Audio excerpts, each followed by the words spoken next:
મહત્વના સમાચાર સામે આવી રહ્યા છે જે વડોદરાથી વડોદરા શહેરના માંજલપુર વિસ્તારમાં ચોરીની ઘટનાઓમાં વધારો જોવા મળી રહ્યો છે। એક જ દિવસમાં બે અલગ અલગ સ્થળોએ ચોરીના બનાવો સામે આવતા વિસ્તારમાં ભયનો માહોલ ફેલાયો છે। બંને બનાવોને લઈને માંજલપુર પોલીસ સ્ટેશનમાં ફરિયાદો નોંધાઈ છે। જે ચોરીની વધતી ઘટનાઓને પગલે સ્થાનિકોએ પોલીસ પેટ્રોલિંગ પર સવાલો ઉઠવા પામી રહ્યા છે અને વિસ્તાર પેટ્રોલિંગ વધારવાની માંગ ઉઠવા પામી છે। જે આ ઘટનાની જાણ થતાં પોલીસ દોડતી થઈ છે અને આસપાસના સીસીટીવી ફૂટેજના આધારે આરોપીઓની શોધખોળ હાથ ધરવામાં આવી રહી છે। જે માંજલપુર વિસ્તારમાં ચોરીના બનાવમાં વધારો જોવા મળી રહ્યો છે।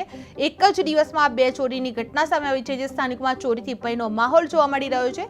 પોલીસ પેટ્રોલિંગ વધારવાની માંગ ઉઠવા પામી છે જે સીસીટીવી ફૂટેજથી તપાસ હાથ ધરવામાં આવી રહી છે।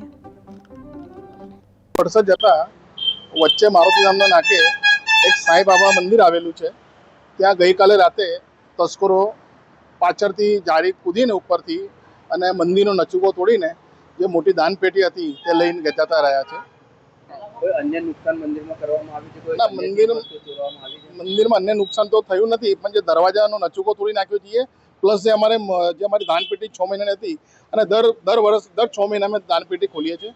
તેમાં લાખ રૂપિયાની આજુબાજુ અમારો માતબાર નકામ હોય છે। એમાં આજે રામનવમી આવવાની છે, આવતી રામનવમી ત્યારે અમે દાનપેટી ખોલવાની છે અને ગઈકાલ રાતે ચોરી થઈ છે એ બહુ દુઃખદ ઘટના છે। લોકો ભગવાનને બી છોડતા નથી, વિચાર કરો।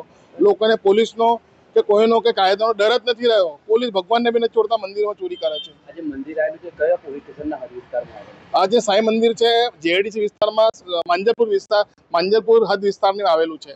ચોરીની જાણ જ્યારે થઈ તમે પોલીસને જાણ કરવામાં આવી? હા, જ્યારે સવારે પૂજારી આરતી કરવા આવ્યો સવારે મંદિર ખોલીને તો ખબર પડી કે આ નચુકો તૂટેલો છે તો તાત્કાલિક જે મંદિરના જે કાર્યકર્તા બધાને ભેગા કર્યા અને પોલીસ બોલાવી। પોલીસ આવી હતી, પોલીસ બી બધું કાર્યવાહી કરીને ગઈ છે એમને। આશરે જે 6 મહિને દાનપેટી ખોલવામાં આવે છે કેટલી રકમ હોય છે? એમાં 1.80 લાખ 90 લાખની આજુ આટલી રકમ હોય છે એમાં। શું માંગ શું છે?